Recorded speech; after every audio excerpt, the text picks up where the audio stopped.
So the message, if you like, of the meeting is that there is only what's longed for. There just isn't anything else. So this is the right word. It's life. All there is life. All there is nothing. All there is unconditional love. This is that. That's all there is. There isn't anything but that. And there's an experience that arises in this, which is only that. Of this being an objectified, a reality which is known or separate, a known to me. It's the energy of an individual in the body that seems to know the objectified reality. Now that is life as well. That is unconditional love as well.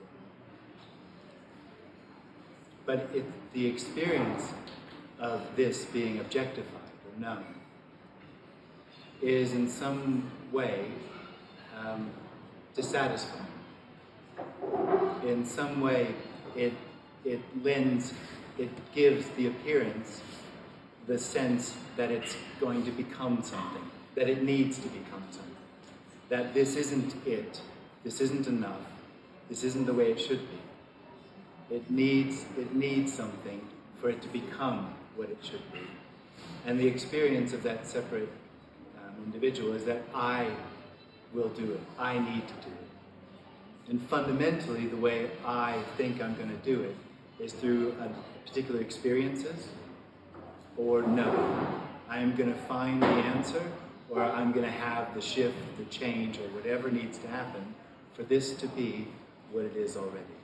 Now, what might not be clear in what I've said so far is that makes that seeking energy, the hope that it's going to find something which is going to solve the issue of the sense of needing becoming, absolutely hopeless.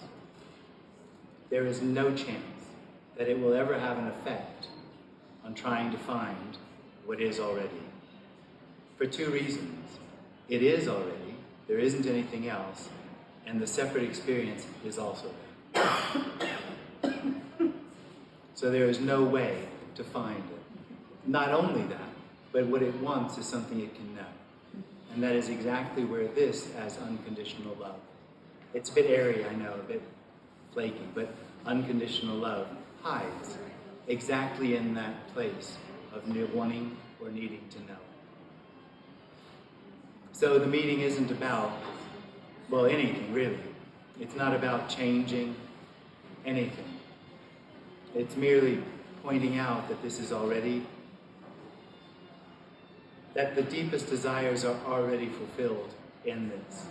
There is nothing that needs to happen for that to be so. And the experience that it does is an illusion. An illusion has no reality whatsoever except to itself. And this isn't trying to change that, because all there is that, which is true love.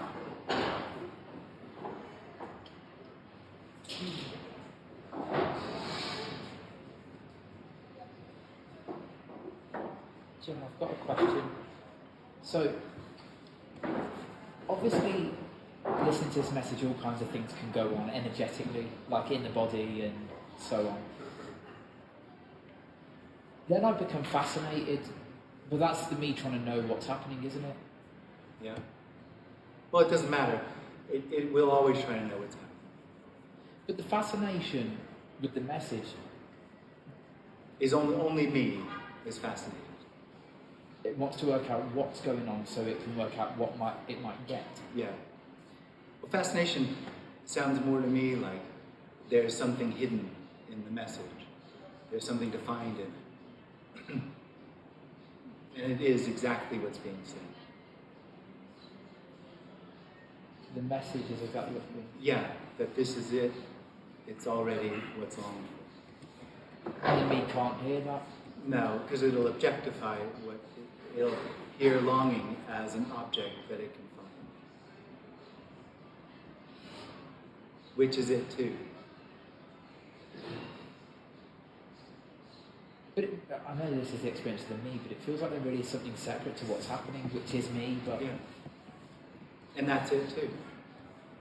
what? But that doesn't make sense, really, because if everything is What doesn't make sense? well, if everything is what's being said, Yeah. Well, everything is what can't be said. Everything is unconditional love. Let's choose that today. Unconditional love. so when the me or the sense of being separate to what's happening ends, then there's no sense that there's anything separate from what's happening. Well, there's no longer an individual, and everything is obviously already unconditionally as it is.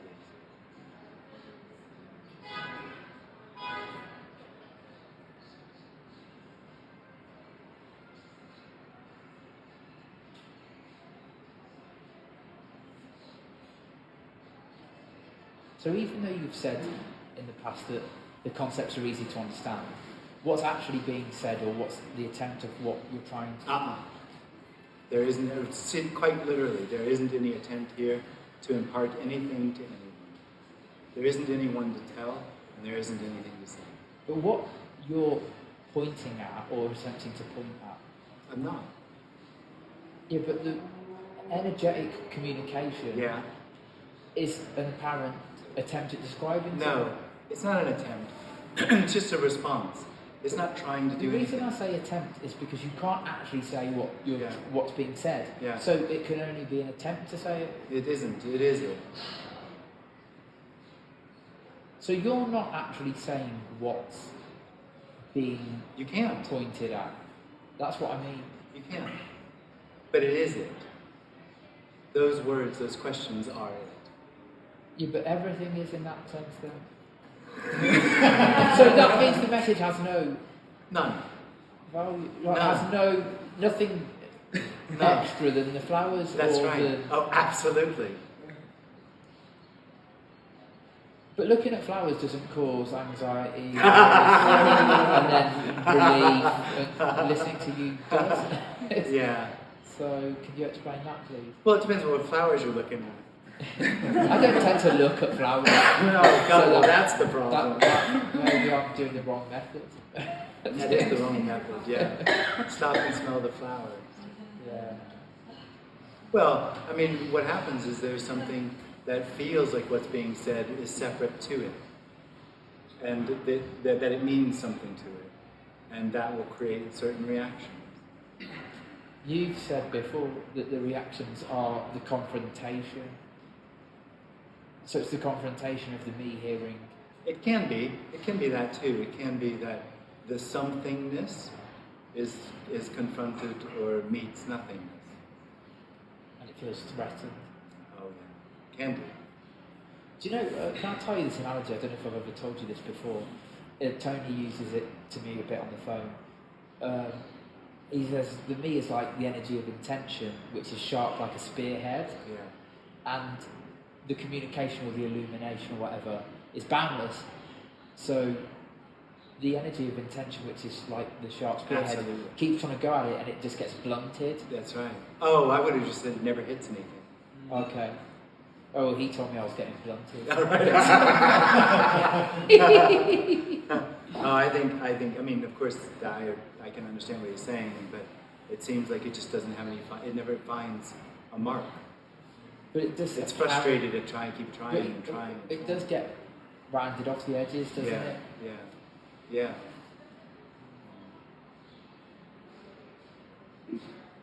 And you got completely rounded, or there was no spearhead. There was no spearhead. That's right.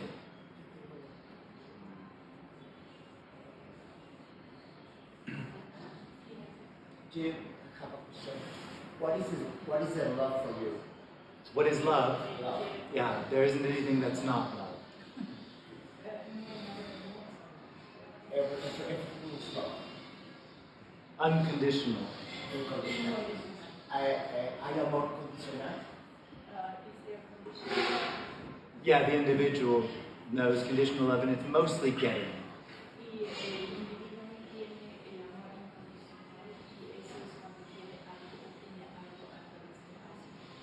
Need and getting.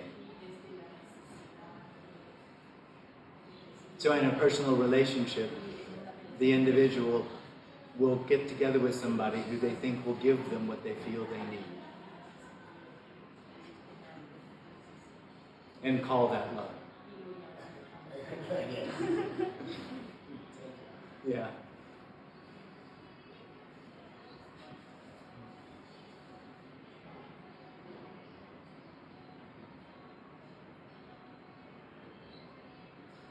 About love, like, I mean, I know you don't know the mother for a child, but like a child for its mother, or I was asking about the love that a mother feels for a child, or like I have a little puppy, and I just feel like this love for her, Yeah. no matter what she does. Yeah. And maybe there's I don't know, like an exchange going on, Yeah. but it doesn't quite feel like that. Yeah, absolutely. It's still, in a sense, it's still limited though, Yes. because it's that dog. Yeah, it's conditional. Yeah, it's conditional. Because what we're talking about is, and that's all we're really saying, is that the appearance is that unconditionality, which is what's truly longed for, unconditionality, not to be separated. What is unconditionality? Without condition? Yeah. Can you say more about what that means? Well, I mean, in relation to what we're talking about here, the individual lives in a condition. With the condition of its situation of I am, and all of the experience of what that means to it. And in relation to its hope to find something. Is condition a synonym of situation? No. No. Because there's still situations, apparently this is a situation. It's just, if there isn't an individual, this is unconditional love appearing as a being rooming. Is it a synonym of state? Condition, state? A condition. Statelessness, is that unconditionality? Yeah, Statelessness? yeah.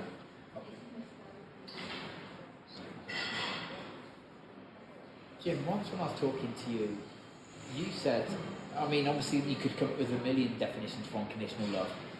So I'm not pinpointing. Loving what you don't like. How do you remember? Yeah, just because that's exactly how it arises. That's the pinpoint of it. That's what you said to me. Yeah, well, it was just that's the pinpoint. The reason I ask that is because it's kind of like just memory of glimpses. There's no, like, this is something Tony says quite a bit, and Andreas has said it quite a bit recently, is there's no enemies. And it's like, the me's always at war with something. Yeah.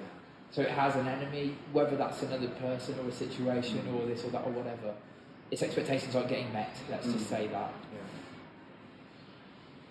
Yeah. Loving what you don't like. So I remember in glimpses, there wasn't any enemy, there wasn't any, Yeah. let's just say, anything wrong. Yeah. Yeah. Absolutely. It's impossible for the me to imagine, because the me thinks, okay, so he's living like that, and the me can't imagine living like that. Yeah. That body is living like that, isn't it? Well, it is that way.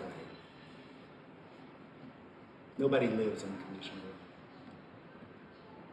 When you say it is that way, though, obviously in the personal reality, there is an enemy, there is an opposite. Yeah. So there's no opposite. Yeah. So there's nothing to be at war with. Yeah. So you could say that body lives in that way. Yeah, it just makes it sound like it's a personal state. thing. Yeah. It's not experienced. And it also puts it in time in a way that it isn't. And I can't think of it as anything other than an experience. Right. Oh, it would be great if I could love what I don't like, because then I wouldn't have all these problems and blah, blah, blah,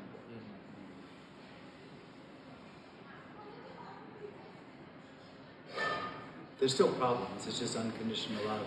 Problem. And shouting could be unconditional love shouting, if that was the necessary reaction, I suppose. Yeah.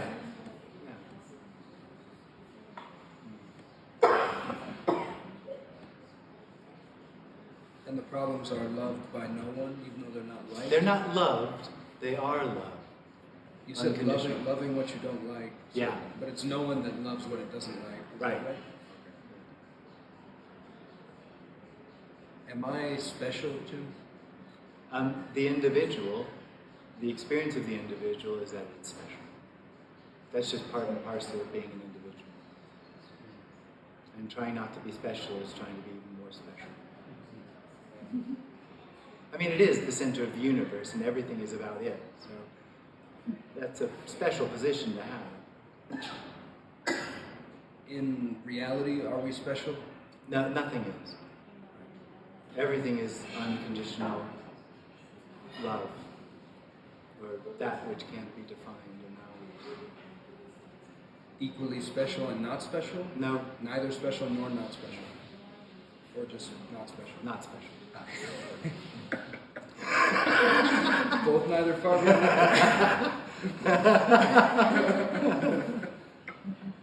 Jim, that need to be special though is different for different me's, isn't it? How intense it is. Oh, probably, yeah. Or do you think all me's have the same strength of that need to be special, No, but some don't? no, show it need to be overtly? special is something different. Okay. That's a personality thing. What I'm talking about is an experience of being special. That I am special. It's the sense that everything is about me. Which it is. For the me, it's all about me. So for every me, there is Yeah. the experience of being special. Yeah, But then for different me's, there might be a strong need to be special that's right. or That's lesser. something else, yeah. It sounds really painful to have to be the center of the universe all the time. Oh, it I feel is. Like it's It's all about me and in the spotlight. all the time. Tiring. Yeah. It's exhausting. It's exhausting. Yeah. You could die of it.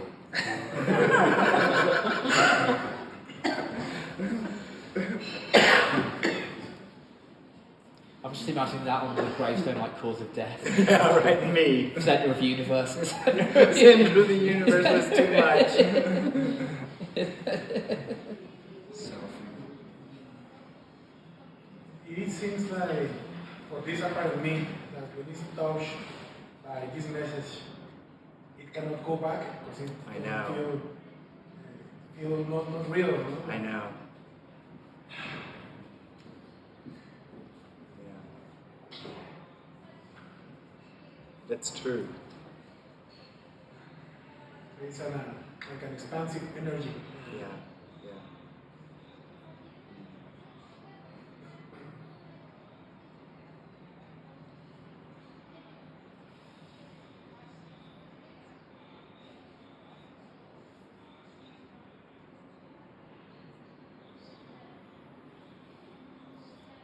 So no one's there after liberation to notice the difference. Yeah. Well, to live the difference. But there is an obviousness of like, so for instance, like the relaxation in the body, just as one example, or that even the relaxation of the emotional system Yeah. in the neurosis. Yeah. That could be recognised. Yeah. But it's just not reflected on as. No. Well, it's not lived. What do you mean by it's not lived? Like just No one lives in the relaxation that is, as opposed to the contraction that was. Nobody holds on to that. I know. But when there's a question, was there a tension? Yeah, there was a tension.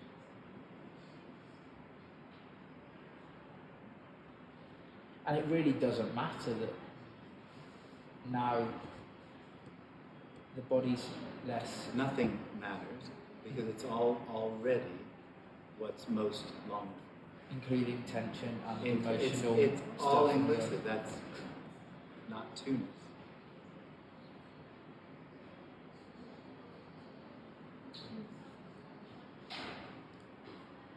If the lack of tension is noticed, isn't that the same as? Well, it's noticed when it falls away, but it's not lived. That's what we just talked Right. about. I was going to say, isn't that the same as there is a consciousness of the lack of tension? No, there isn't any consciousness that holds on to that or knows it. There's an apparent happening of tension falling away, and no one sees it. It's noticed though, right? You said it's recognized or noticed. What's the difference between recognition, noticing, and consciousness? Oh, consciousness is not making an object of it. It's somebody knowing what's happening. Or someone knowing. In your model, right? Consciousness could be made synonymous with noticing. Well, yeah, you could make pizza synonymous with unconditional love. It just isn't quite as clear, it seems to me. Okay.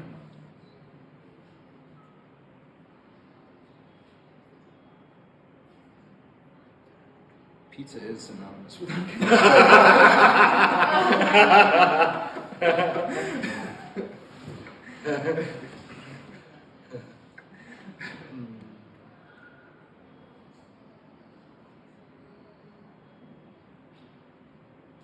you referring to when you say love? Unconditional love? Yeah. Yeah. Well, I know the unconditional part, but what are you referring to when you say Oh, we can't separate the two. If you separate the two, you've got personal love, which feels like, helping old ladies and being nice to dogs and, saving whoever, helping, being a good person, getting what you need, that sort of thing is personal love. So could you say unconditional allowance? Or? In a sense, but that gives it sort of an intention to me. Like there is something that could not allow something. Because this has nothing to do with you being able to be this. Because that's all there is. It's not in relationship to anything. That's the difficulty for the individual, because everything that happens is in relationship to it. And so it hears what's being said here and tries to relate to it. And you can't relate to it. Because it is everything. Including the effort to relate. So this isn't saying there should or shouldn't be relating. It's just a hopeless task.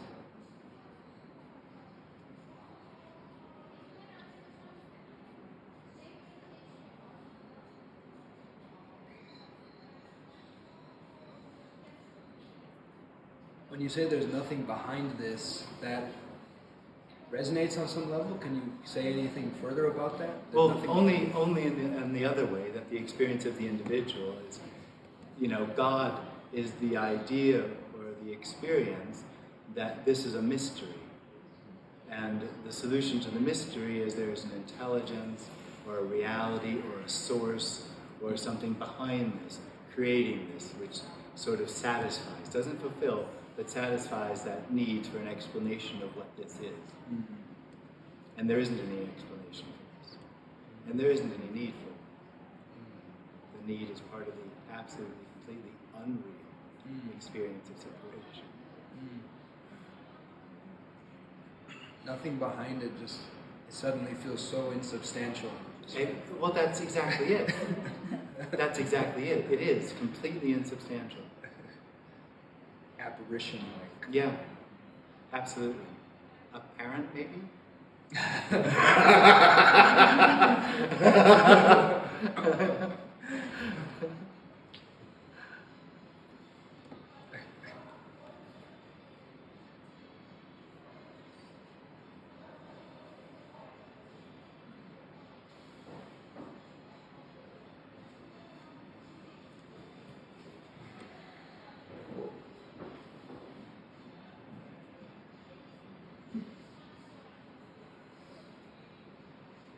You've said this could be called God, but that would be misleading probably for most people, since God That's is right. latent in this union. But basically, even a lot of the non-dual people make God way too solid. But if you were to call this God, you would be saying God is completely insubstantial, completely unpinned downable, completely ungraspable, just this apparition. Yeah. All there is God being God. Jim, so when you said problems are unconditional love, for example, so everything's unconditional love, you then wouldn't worry about what might happen. Well, that would be unconditional love. It's not about what happens. It's that everything that does happen is that. Yeah, so what I mean is you might have a concern, if I don't know that this might happen, and then there might be doing something about that. Yeah. But I mean, it's different surely then to the state of tension or anxiety the me lives in. And who cares? Me. Right. Because I'm constantly anticipating what's And going so to go. you're hoping that through asking the question, you'll be able to get closer to what is already, and nothing happens. Nothing's going to help. What the me to find what it. To find this. What's wrong with the me wants is just something more. A better experience, something else. Less worry would be nice. Like an answer of what it's like. As if it were like anything. It's like everything, obviously. Yeah, but it's different. You hope. No, it is. It's different. You hope. No, because it is different. Yeah. Well, when you say it's different, what you do is you make it special, just like you make me special. Even if it's not like dramatically special, it's, Oh, just a little special. it's slightly better. Yeah. Slightly. Yeah. Do we agree? No. No, that would require somebody to know. Because that's what the me is looking for, to know that it's better. And he must know because he's there already. I'm sitting in front of him and making the big dash. And you've got everyone's attention. That's right. Yeah. Maybe that's why I envy you, because I want everyone's attention. I think you might be very close there.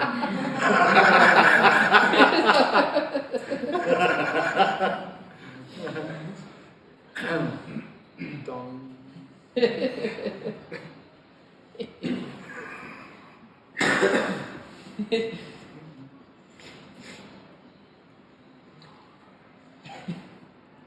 we say in a way that the me is always 1 second late, 1 second late? No. In a way? No. It's got nothing to do with time.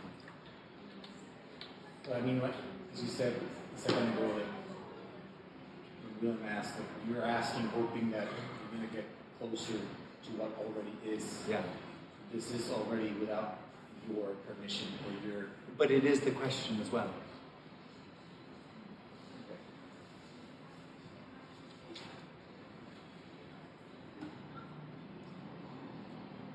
It's kind of like there's this incredibly thin, subtle film that had been hard to notice that's kind of like very, very subtly separating neutral observer from this insubstantial. Well, I wouldn't go with neutral observer, but yes.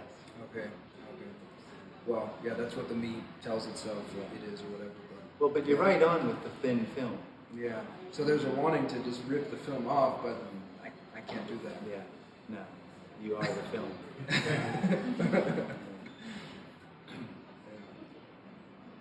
And yet it's kind of like, as you're like breathing fire at us, I can feel like little pieces of it, little cobwebs of it, kind of like, you know. Like a meteorite flying through and just losing bits of itself as it goes through. Yeah. So.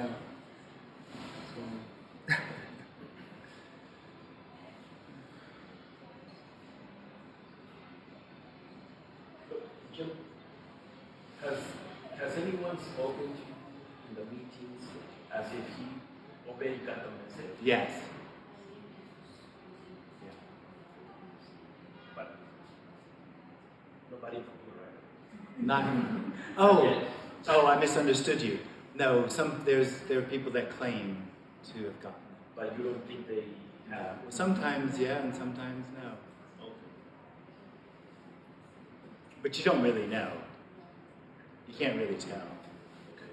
It does seem like some things wouldn't be said if there wasn't anyone there, but you don't really know.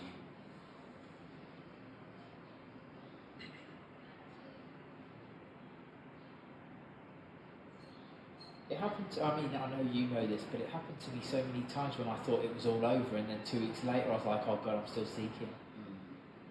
And I think that's quite common, isn't it? Because you said it happened to you quite a bit. Oh yeah, that's true, yeah. You kept thinking, oh, it's all over now. Yeah. And then, oh shit, I'm still here. Kind of. Yeah, I think that's quite common. yeah, probably.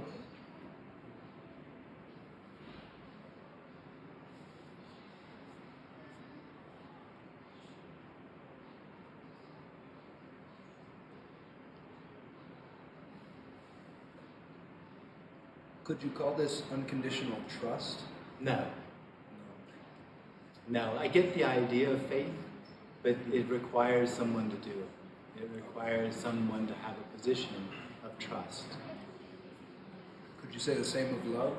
A lot of people would assume that about love. Well, unconditional love, no, because it doesn't have any separation. Trust. Well, who's trusting what? The free fall is trusting itself. Yeah, but free fall. Who's free falling?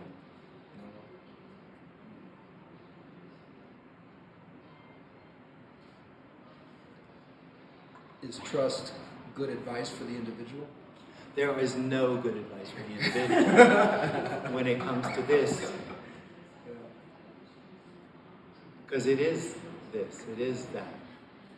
Can the individual trust this? Is this trustworthy to the individual? Well, it'll believe it or disbelieve it, which are the same thing. Just it taking a position to it. And both of those are it as well. Trusting it seems way less painful than not trusting. Oh, absolutely. Yeah.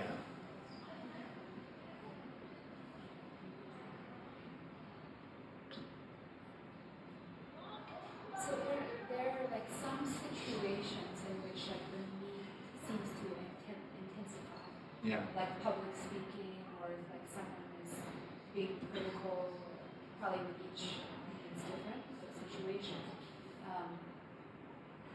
And I guess one belief that's common in spiritual circles is like put yourself in those situations where it's then somehow that helps a little bit. Well, in Zen meditation, aren't you supposed to stay still and just go through the pain? Yeah, or like if there's an intense reaction, more to like go into it. You know, Right. like you call that they call it the tantric approach, Yeah. or whatever, to really feel it and come at it and embrace it and yeah. Well, so I guess I'm curious about what you have. I mean, I kind of already know what you might say about that,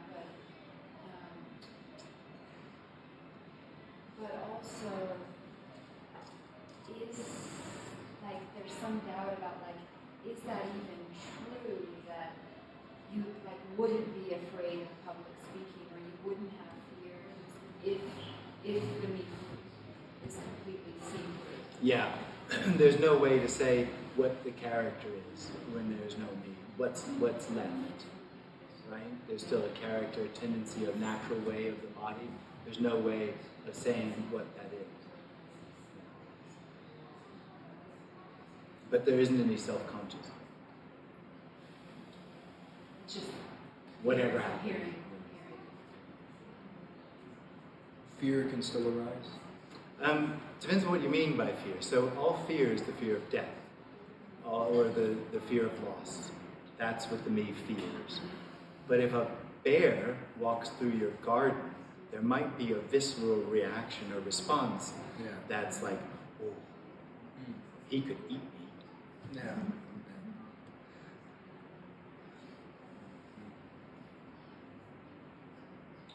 It's like crazy, like this me trying to get rid of the same me, who at the same time is not real. Absolutely. Like the dream of the madman with a still a dream. Yeah, absolutely.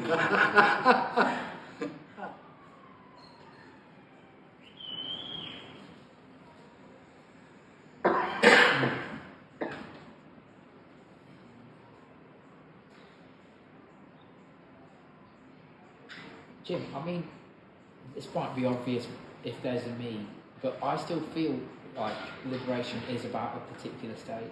Yeah. And would you say it's the end of the need to be in a particular state? Absolutely. Because today you're laughing a lot, Yeah. and I'm thinking, oh, that's what I've got to look forward to Yeah. when I'm liberated. Oh, totally. It's just bliss and I've been happiness laughing all the and time. rainbows and. But you weren't laughing as much the previous days. Oh, right. I mean, you're still laughing, but today you're in an exceptionally good mood, it Yeah. seems. So what I'm saying is, but It's coffee. that's my problem. I don't drink any coffee. Well, there you go. Now you know. It's probably, is it particularly the coffee here in Mexico? It is. They really do have good coffee. No, I would expect so. Yeah. Depends on where you go. Oh, probably. Yeah. But what I was going to say is, there's no dependence there on in being in a particular state. Well, there's not that there's not any dependence, but there isn't anyone to know. There's just what is. That's the same there. There's just something there that says it knows. Well, if there is, I don't know. But for the me, there's someone that knows the way it is. But I'm always waiting to be in the right mood, and when I'm then in the That's right the mood, knowing of what is. Yeah.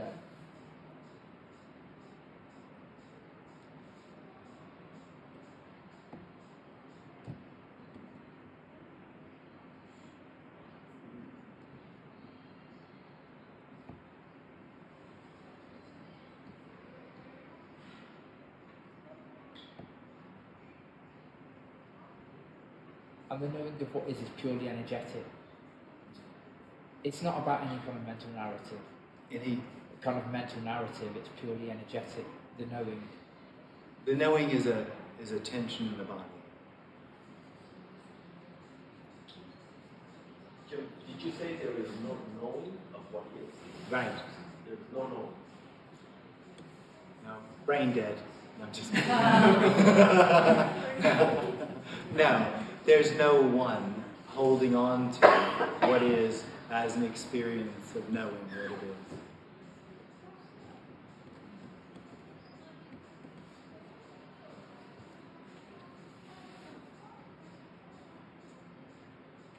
But if the individual kind of acknowledges or recognizes that it is everything, and It mind can't. It can't. Those are just concepts. just objectifying. Yeah, absolutely. Yeah. So even the acknowledgement or recognition that That'd be another path, wouldn't it? yeah, No, it's irrelevant. But in all different directions. So it's just irrelevant. It just does what it does. It's just a me that objectifies. That's unconditional love, being a me that objectifies. And sensing that unconditional love is something that it could find. claiming, Yeah. finding. Yeah. Yeah, that happens. Yeah, of course. Yeah.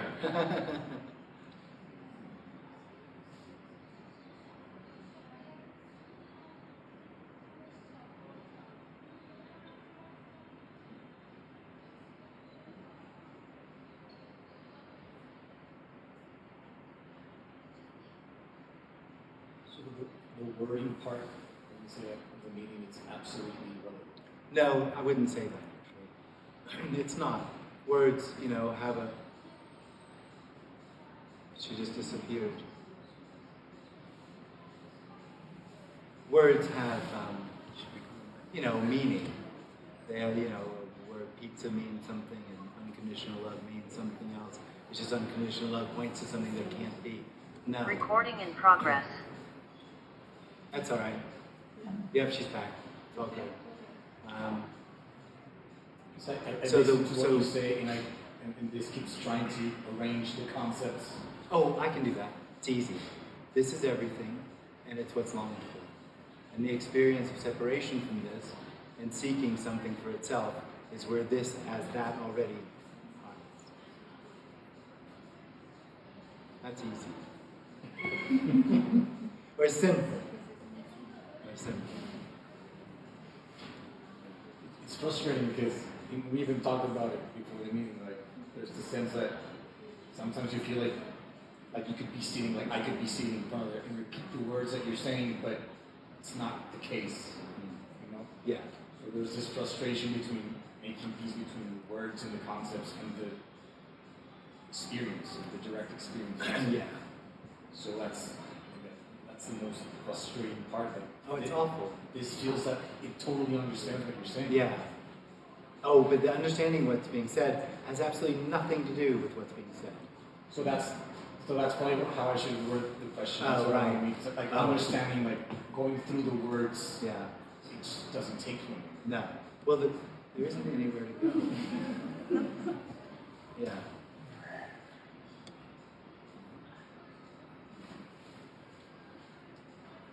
But the words are pulling you out of that kind of notion that you're trapped or something. Well, the words might, and that would be understanding. Understanding can have a certain effect. But really it sounds woo-woo, I'm sorry. But really what's happening here has nothing to do with words. It has much more with what we were talking about before. That there's really nothing speaking, and that has something that might be heard, which isn't limited to understanding.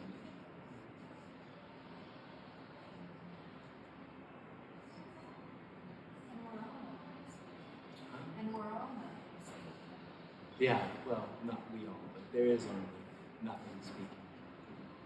Well, and flowering and tabling and flooring and spacing and hand waving, and it's all that. Being that.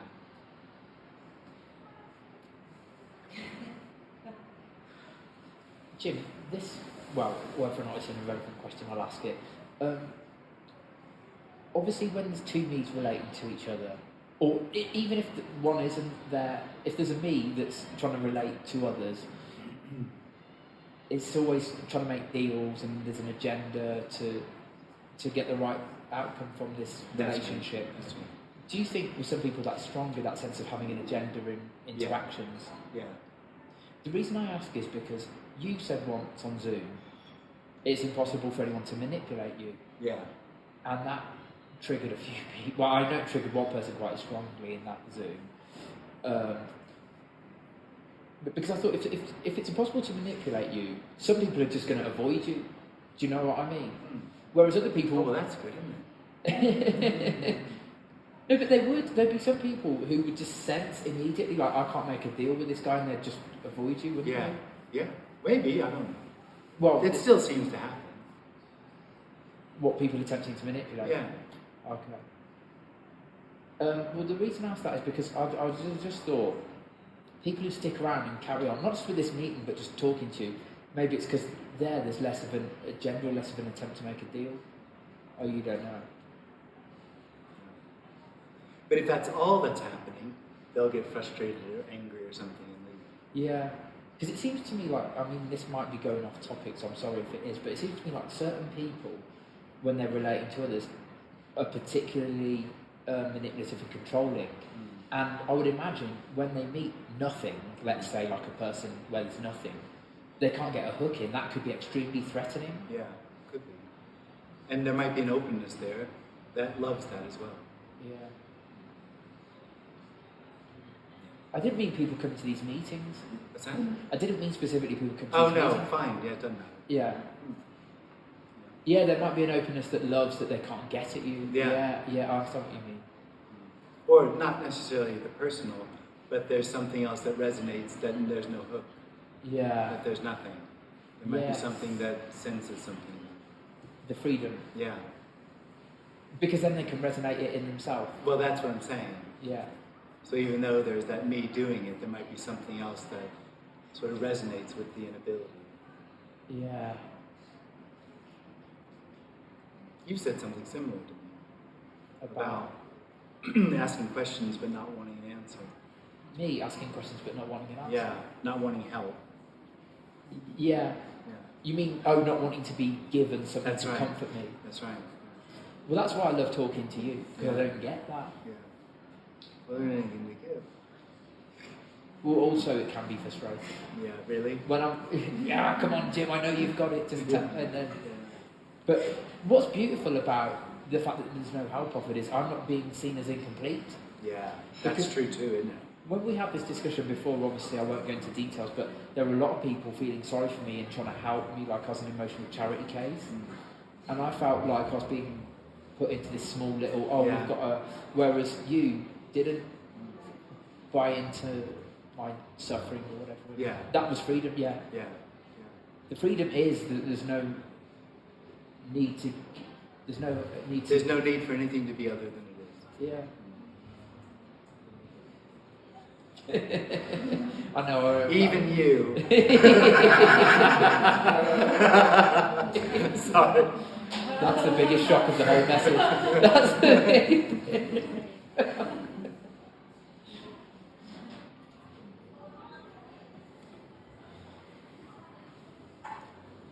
Jim, las relaciones en la familia son dinámicas entre los miembros o no hay nadie ahí.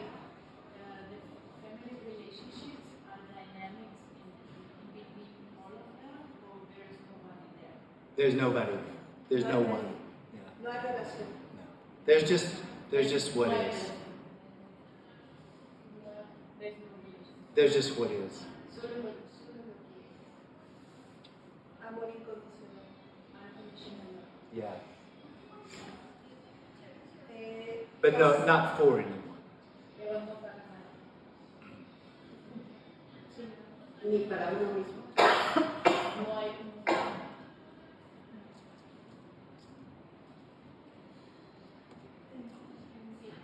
Jim, las enfermedades mentales son del personaje. Mental illness is from Sometimes.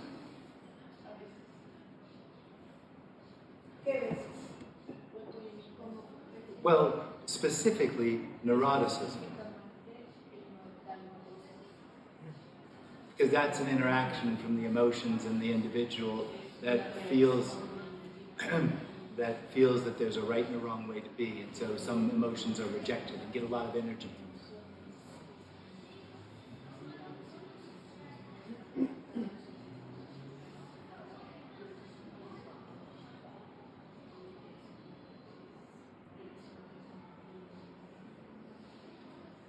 Ayer hablabas de las emociones, específicamente del enojo. Creo haber escuchado Anger, yeah. que el enojo se da en una dinámica Okay. y bueno, creo. Okay. Y mencionabas que era regularla o modularla. She understood, she understood that you modulate it. You modulate it. No. There isn't anyone here. Oh, the individual module, absolutely. The individual, the separate experience, Yeah, there is a separate. in the same way that it does with neurosis. It tries to modulate the emotions. It's a filter. It filters everything.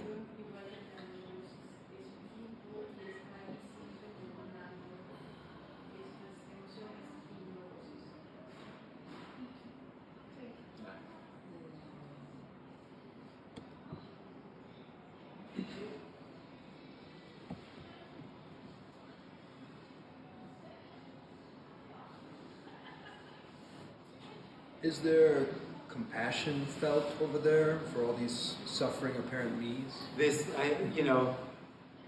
isn't mine, but it's absolutely true. This is compassion. Okay. Yeah, I'm kind of like sensing this suffering me. Yeah. Sorry. That's okay. I'll just wait a moment. Yeah. Sensing this suffering me, and it just feels so contorted. It feels Yeah. almost like it's in like a fetal position. Yeah. Just like it's been knotted for decades. And Yeah, it's it just is. like- It is a knot. It's just torture. You know, it's like a tortured mental hospital patient, like limping along inside of me. I have spoken about it like a straitjacket. To me, is a straitjacket, trying to control everything. It's really tight. It's really tight. It's like this and that. It has to be a certain way. It has to be the way I want it. I just feel for it. It's like a wounded child, a wounded, confused child. So yeah, that's what it seems like.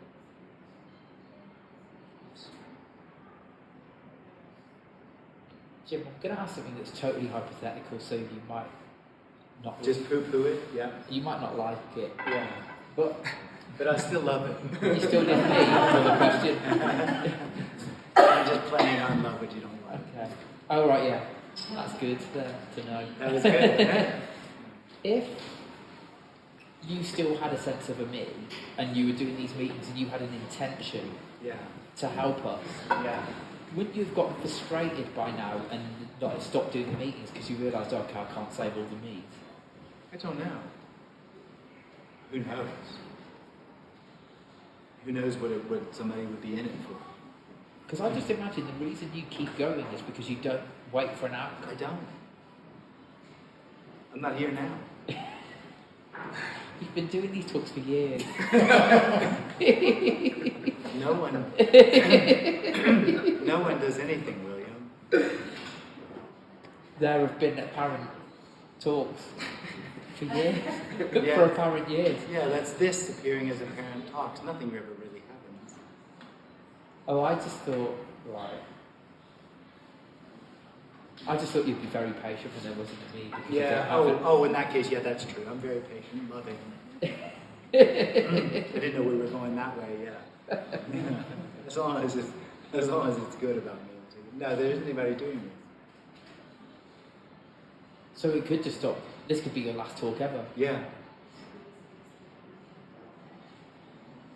Do you still answer the phone?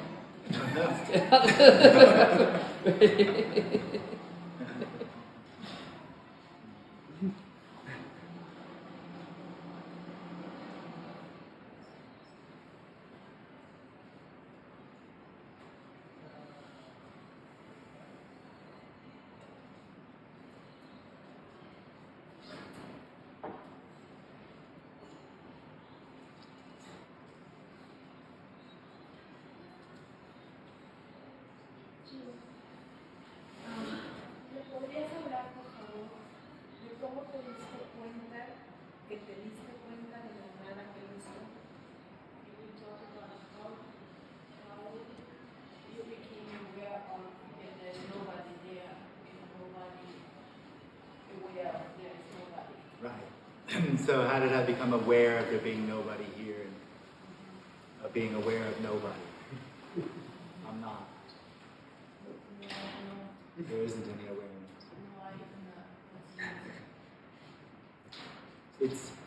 There's a recognition when that separate experience ends, that all there is unconditional love and there never was separation. And that's the end of it. No one knows there's no one.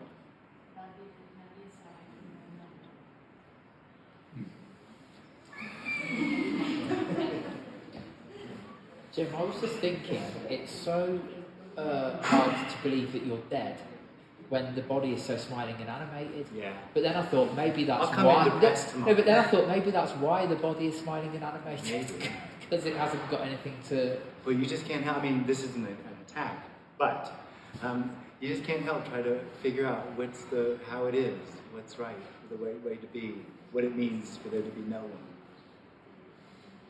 And it being no one as a goal or as an idea of better or worse is exactly the same as anything else. It's just another spiritual practice of trying to become no one. It's the same as if I made more money, how would I feel? If I was no one, how would I feel? If I had more of this, that, or the other thing, how would I feel? There's something Being else. yeah. There's something else that's desirable. There's something else to become.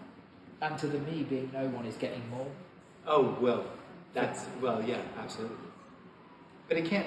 That's why it's not a real attack, is because it can't do anything but that. It can't do anything but objectify what's being said. And just so that we're clear, this isn't about not objectifying things or it being wrong to objectify or right not to objectify. It is all already that. It's just that way. Jim, I was So it thinking makes about no this difference. this morning in the hotel when I was getting ready. With you, Andreas and Tony, even though you don't agree with everything I say, I never feel like you've ever made me wrong. Mm. Well, there isn't anything wrong. No, but there are, I don't want to go down this route again, but there are speakers who would make you wrong. Oh, okay. Yeah. But I've just never felt that with you. Yeah.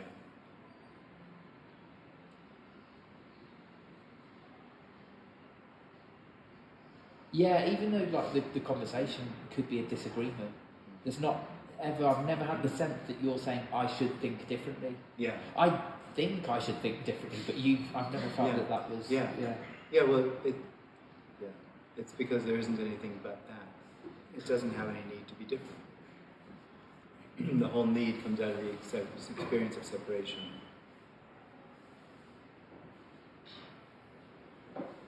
Illusory, unreal experience of separation.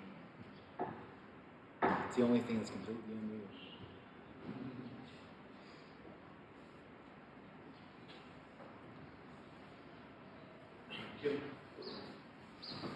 In other teachings, we might say that they are looking for enlightenment. Yeah. And Yeah. here, only recognition. Oh, no. No, we're not looking for anything. And in that way, it's not really a teaching. There isn't anything here to give to that. This doesn't have anything that that doesn't have. This doesn't know anything that that doesn't know. This, quite honestly, every body here knows what's being said on some level. It's already obvious. But it's appropriated, taken on, owned, and made personal. And so it's no longer what it is. So there's nothing here to give there, so there's no teaching. You mentioned the word recognition a few minutes. Yeah, sorry. What sense? No, but you can't do anything about that. But the fact is you could say it's a recognition, but it's a recognition of no one. And it's a recognition of something that stops happening, that never happened.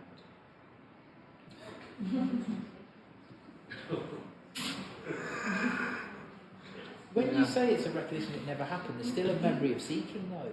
Yeah, oh yeah. So it did apparently happen. Oh yeah. But there never was separation. Oh. There never is separation. But there was a memory of feeling like a person. Oh yeah. But Well, that's not so easy to get a hold of. But of seeking, yeah. Of trying. You can't remember feeling like a person. No, I don't know what that's like. I could tell you very well what it's like. You do all the time, actually.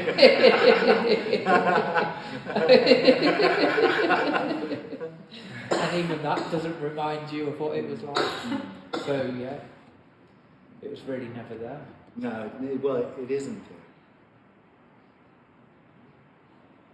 Can't you say it feels like it's there until it doesn't?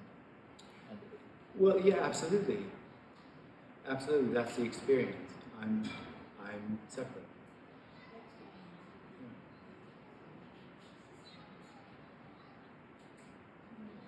So that separate experience seemingly happened over there, and all the while it was nothing other than this unconditional love.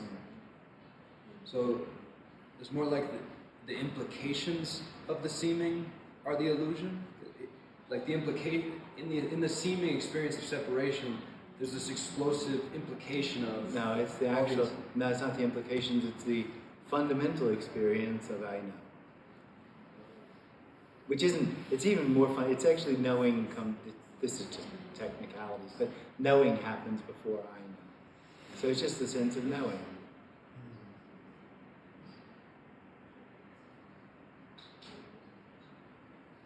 And out of that come all the big tale of all the effects of, in the dream, though, in the dream of the individual, come all these effects of I know. So there's a seeming knowing that is No, nothing other than. that's right. Yeah. Comes out of the tension in the body. What is fear? Fear of loss, fear of death. Still doesn't get at what is the fear part of that. Fear. If you tell Fear? me there's a fear of death, what is fear? The fear of death. What The is fear of loss. What is the fear of death? What is the fear of loss? Why Fundamentally, it'll be a loss of what you think you are, what you feel you are. And the fear itself is that clenching, or the. No, it's one of those effects of feeling separate. Feeling separate, you feel like you have a life. And fear of death is the fear of losing that life. Okay. So fear is an emotion that can emanate from the clenching? Yeah. Okay. It's pretty constant, actually, for a separate experience. The need to survive, the want to survive, and the fear of loss or the loss of life. More or less. It's not always recognized, but it definitely runs with it. Yeah. And it boils down to the fear of change, the fear of loss, all of that is the fear of death. Fear of running out of money. Yeah. In those near-death experiences, so-called, people might claim that they just go back and forth very quickly from separation back to it. Yeah. Is that just made up? Who knows? Are they fooling themselves? If they go back and forth, that's made up. Because this isn't something that goes. There isn't anyone that goes back and forth. There is no one that's non-dual. There's no individual that's non-dual. Because, on the topic of fear, they seem to let go of fear after that. near death Yeah. experience. Yeah. And there's, again, for a lack of words, recognition or acknowledgement that it is, right? I don't know what that means. That all there is unconditional love? Yeah. Oh, right. Yeah. So that unconditional love, that sense or acknowledgement that happened during that near-death experience, let's go with fear. Yeah. Well, it doesn't let go of fear. There's nothing to fear. Fear arises with the individuals. You know, the fear we're talking about, fear of death and loss, arises with the individual's sense that I have life, I am alive, and I could die. But just so we're clear, there's nothing special about the end of a meal. Yeah. There's no reason for it to happen or not to happen. There's not an accomplishment or, you know, something to wave a banner about. It's not really worth talking about. So why not? Why couldn't everybody walk down the street and just fall away? Why not?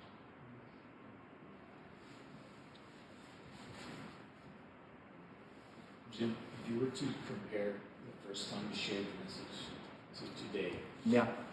is there an experience of it, of your ability, say, to share the message?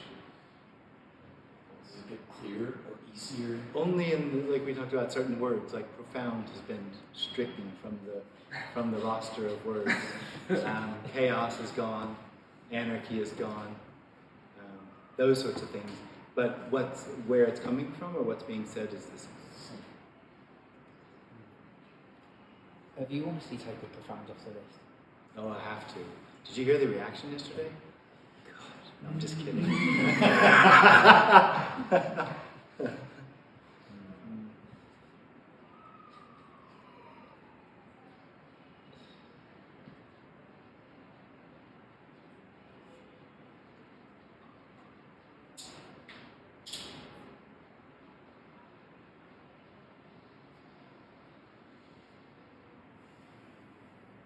So when you said obviously like the end of the me isn't something you wave a banner around about, whereas obviously for me it feels like it would be the most amazing thing you'd want to tell everyone and do cartwheels in the street and backflips and all of that.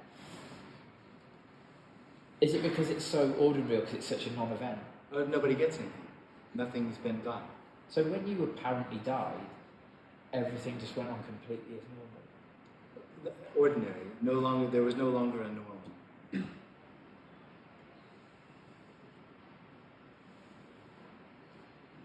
Normal is what me tries to be. To fit in and be acceptable, the straitjacket.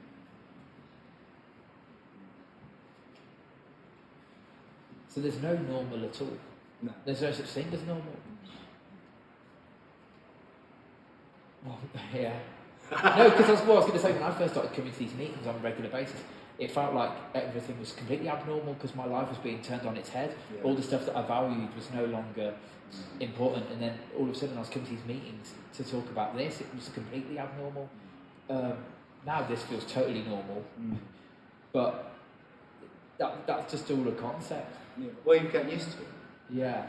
No, but I mean, when there's no one, there's no normal. That's right. It doesn't matter if you're sat here talking about this, or waiting for an aeroplane, really? or ordering food. Really? That's really true. There's no difference in that sense of... well, that's not true. No. I mean, there's no difference in the sense of the normality of things. It's just, it just simply is. Well, there's just what seems to be happening.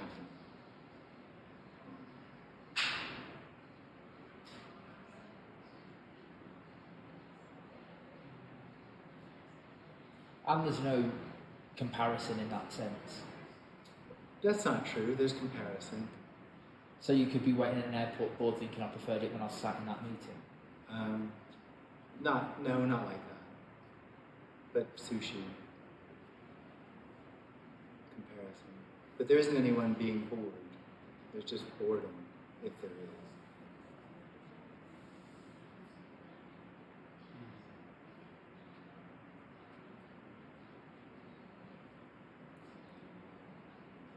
Has that heard of Eckhart Tolle's concept of the pain body. Yeah.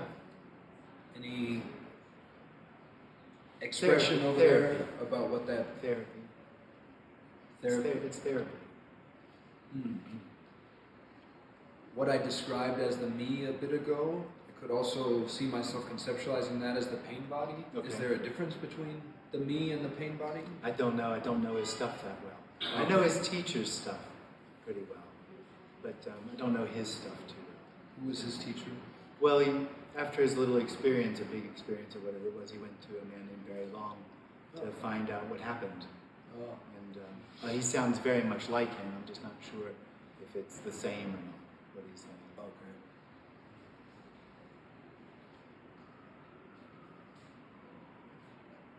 But that sort of teaching has has a consciousness or an I amness that can separate from the pain body or whatever as a goal. Maybe a way of saying it is that the core of the me is just that knot, that clenching, and the pain body is like the core of the me is knowing. Oh, okay. The core of the me is but the knowing arises out of the clenching. And there's nothing right or wrong with emotions. This isn't about feeling better. Right. Now, the individual, the separate experience, has effects on the emotions through its modulation of them in thoughts. But this isn't taking that step to try to unmodulate or to rid one of the pain body. It really is just saying that all of that is unconditional love. And unconditional love is what's longed for. Could there still be traumas or a pain body over there? Pain body. Don't know. I don't know what the pain body is. There's still emotions. How about traumas? Traumas. There's conditioning. Don't know about trauma, but definitely this is conditioned. Can that be triggered in any circumstance? Don't know. Let's try. No, probably. That said that a bear could trigger it, but that would be more biological than that seems more trauma likely. Response. Yeah. See, there isn't anything anymore that those things happen to. So they happen, whatever they are, triggering or whatever, but it doesn't happen to anyone. So it just happens. And if there's a response out of that, that's what happens.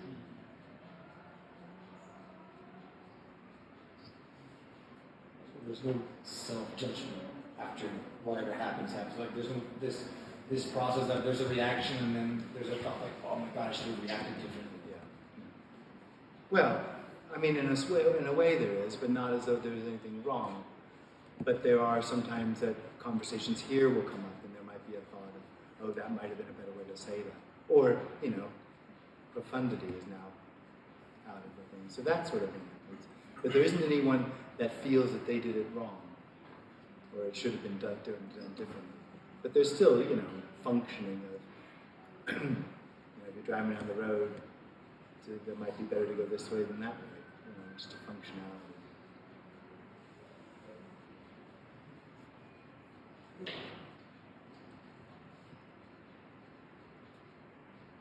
So that's the end of cause and effect? No, it's not the end of cause and effect. No, we can still talk about the Big Bang being the cause of this. It's just that it's not real. It's this appearing as the idea of the Big Bang causing this.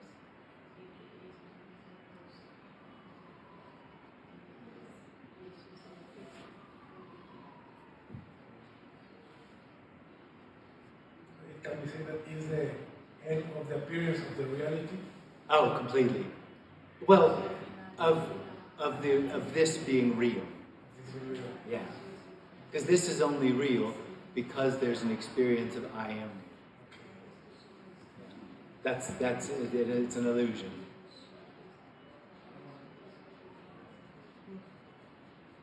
But would an illusion also be this quote that I read once and I liked it? It says, "The absolute does nothing, but leaves nothing undone.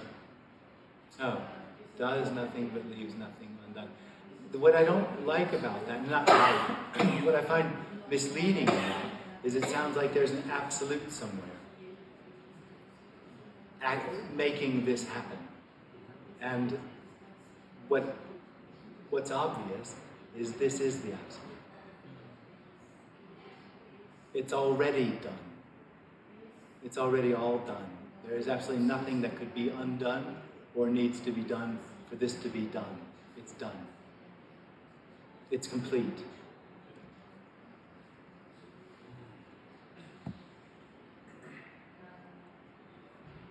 Could it be said that this is the Big Bang? Yep. Absolutely. Appearing as a memory of the Big Bang. Not a memory. I'm pretty old, but not that old. Still exploding. What's that? The Big Bang is still exploding. Yeah. Well, it just is. Boom. Boom. This is completely new. It's absolutely fresh. Never happened. Not happened. Well, it seems to happen. It seems to happen. This seems to happen. But it is that unspeakable happening, seeming to happen.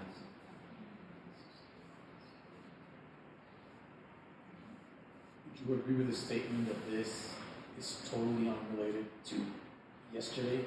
Well, this is yesterday. So it's no relationship, but it's not separate because it is yesterday. I mean, in the sense of the story. Yeah. Like, I'm here today as a byproduct of. Yeah, but you can't take the story out of the story. So if the story is this appearing as a story, but there isn't anything other than this. As long as there's an individual, the story is a timeline. And that's this, appearing as an experience, that this is the result of what happened. But really, this isn't the result of anything. It is all, anything, everything.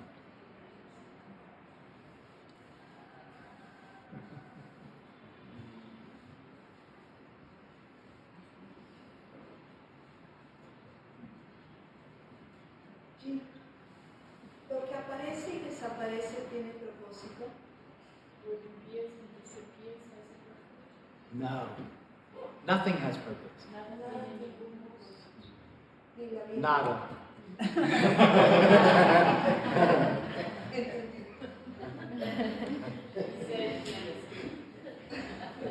No meaning either.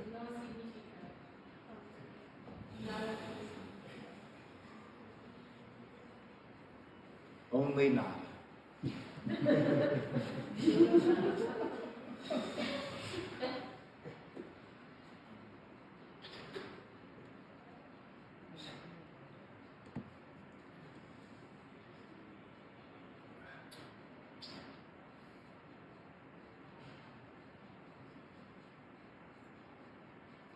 So the ownership really creates a lot of the suffering. This is my experience. Suffering is a funny thing because in a way, yes, but there still can be pain. Mm-hmm. And ownership, I think, is a little misleading because it isn't like an activity that the individual owns what happens. It is part and parcel of the experience of separation that everything happens to me.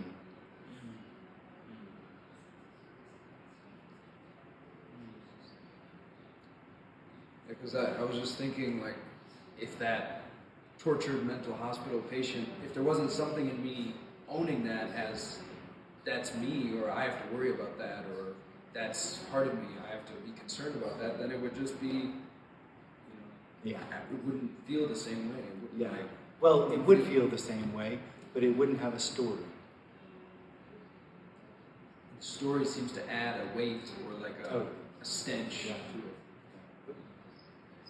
Stench. Yeah. So we can say that the pain corresponds to the body and the suffering to the individual. What do you mean by suffering? So for me, suffering is seeking. So that belongs to the individual. Yes, suffering. If we say seeking is suffering, then it belongs to the individual. Because I was thinking, well, if the body feels pain, Yeah. it could, well, if it suffers, then it's because it's the eye. No, well, see, it's all a little. So the body can feel pain and physical pain and emotional pain. All of that can arise. It's just that there's an individual that has a story. It's no longer what it is. It has a story of me. Seeking. The story is an experience of seeking, an explanation of the pain or the sensation. And that can be suffering, but pain can still arise. Emotional pain can still arise. Emotional pain. Yeah. And physical pain as well. Jim, so you know, like when the apparent me collapses, all belief collapses as well. Yeah.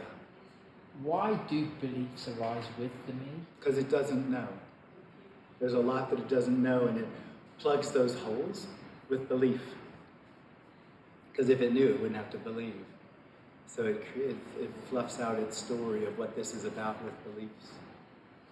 And for belief to arise, it has to be an experience that this is really something. Yeah. Because when there's no one... But it's more that I am really something, and I have a job to do or a life to live.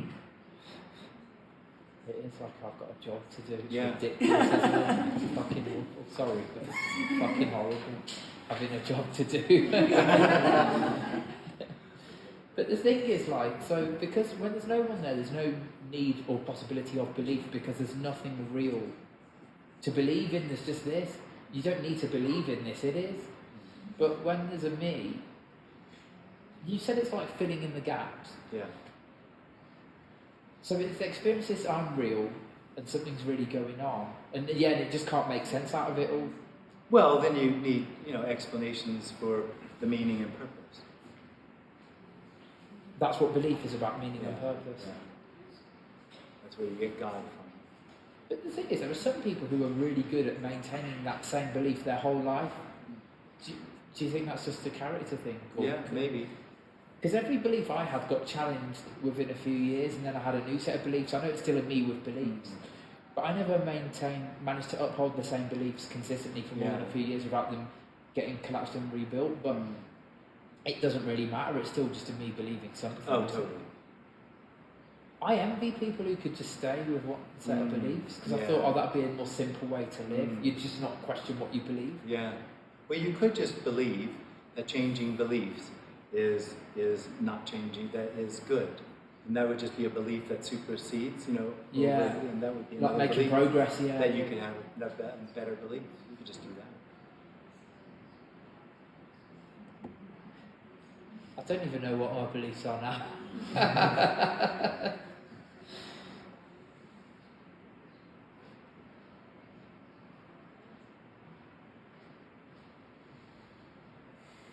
So that mental hospital patient, that's not me, because there is no me, according to Well, the belief, you might say, I don't know exactly, but just to give an answer, might be what it's about. Or that it's right or wrong. I don't understand. Well, there's a sensation in the body, right? Now, the story is what is the explanation of that. The story call says that's a me. The story says that's Jordan. And you could call it a belief. But there is no Jordan. There is no. Just to be clear. So if there's a separate experience, it can't hear what's being said. So what's being said is just a concept to it. But at the same time, there is no Jordan. There can be a simultaneous thing you said, right, where like the openness can kind of hear even as there's a lingering clenching, but it's not wanting to let go. Yeah. This has nothing to do with letting go. Not volitionally. It has nothing to do with letting go. Or surrender, or acceptance. Is this neither true nor false? This, yeah, right. Neither true nor false.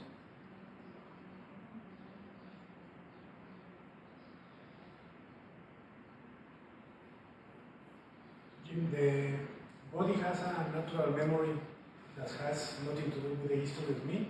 Yeah. Yeah.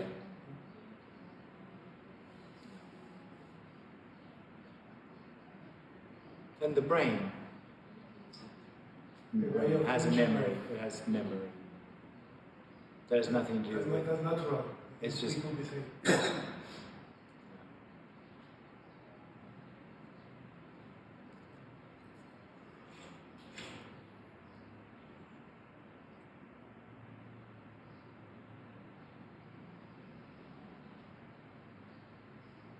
Would you say that the function of the brain to store memories generates the sense of me being here? Because I was present in this memory and in this memory and in this memory.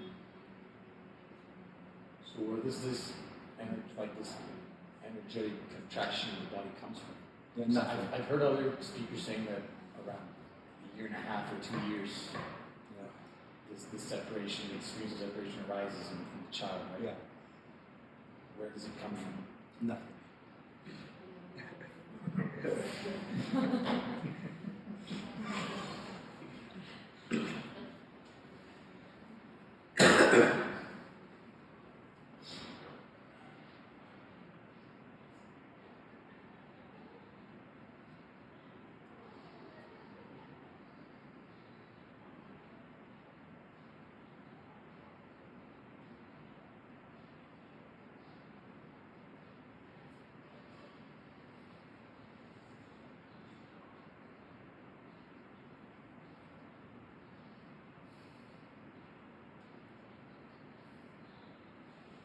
There's another teacher I've heard say a certain quote that I have a feeling you will dismantle. I would like to hear the dismantling of this quote. The quote is, "The absolute can never appear."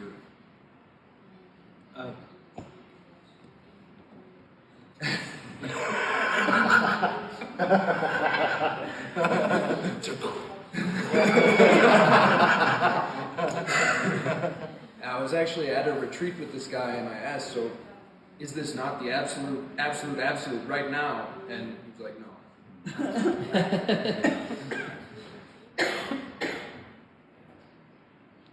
He likes to talk about penetrating the absolute. Oh. There's, That sounds very sexy. Yeah,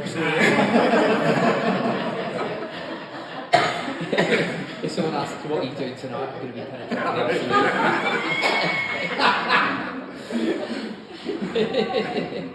For many hours.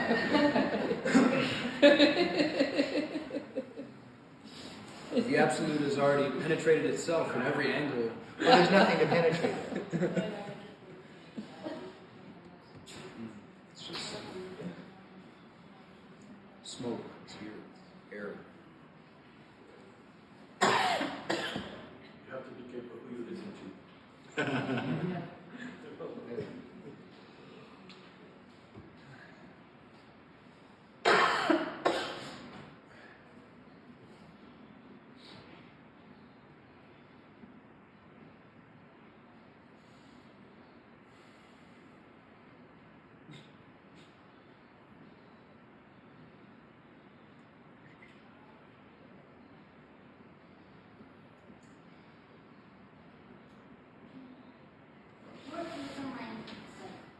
One more time.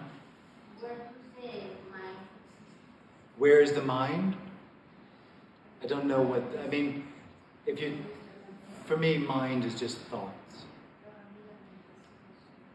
And so the brain has thoughts. In a way, I think mind often is another spiritual sort of term for the soul or for consciousness or one of those ideas. And it just seems that the brain thinks. The brain has thoughts.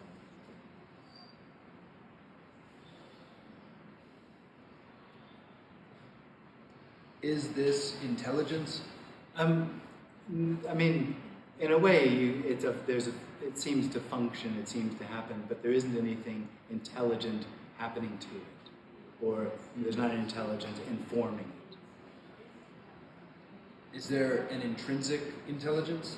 I guess you could call it intelligence, that this is what it is, I guess.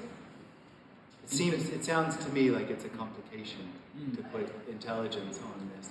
It's a dangerous word, but it's absolutely pure. It's empty and purely what it is for absolutely no reason. So there's nothing to add, no reason to add on intelligence to it.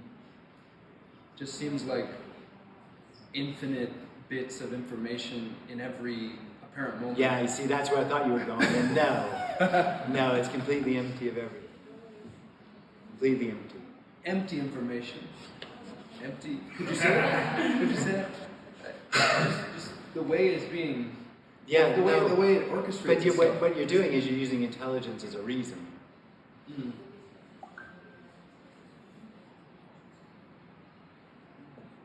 And it's the freedom that it is completely void of need of reason.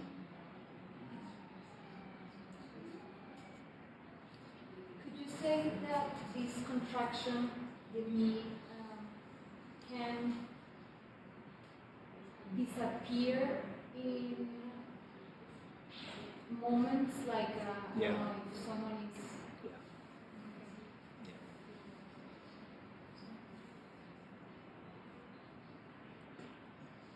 Would that be like the flow state? You know how artists Yeah. sometimes say like the guitar is playing itself. Yeah.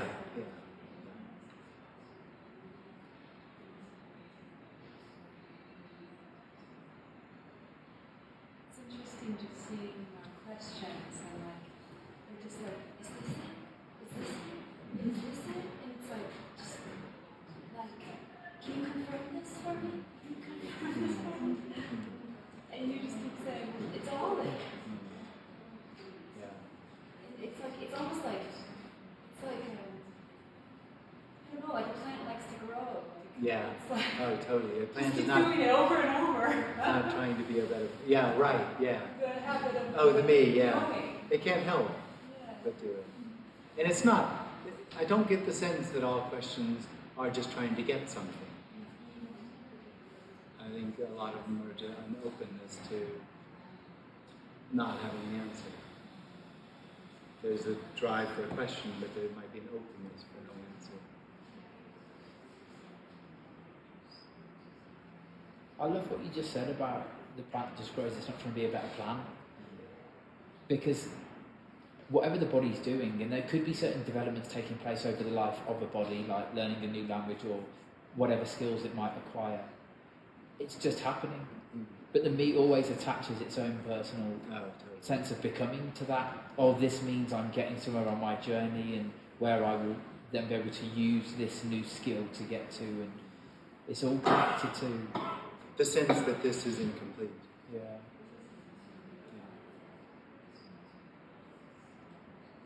Whereas a seed is perfect, well, there's not anything in there being content, but the seed is perfectly content being a seed, as it is being an inch high.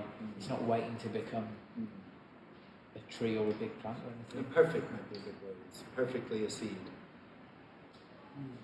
As a wilting plant is perfectly a wilting plant.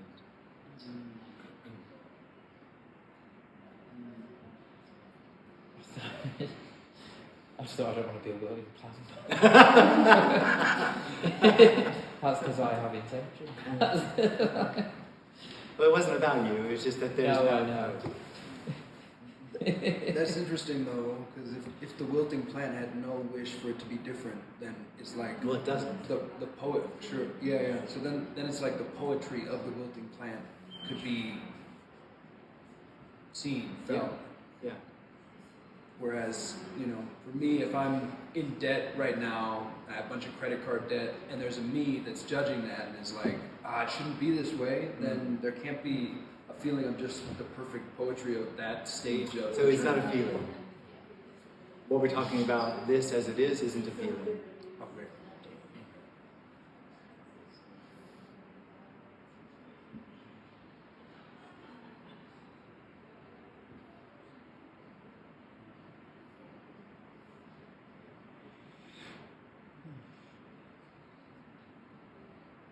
It's poetic though, or you said it's creative, yes? Yeah, creative, yeah. And not creative. I think it's artful. It's artistic. I think a better word is new,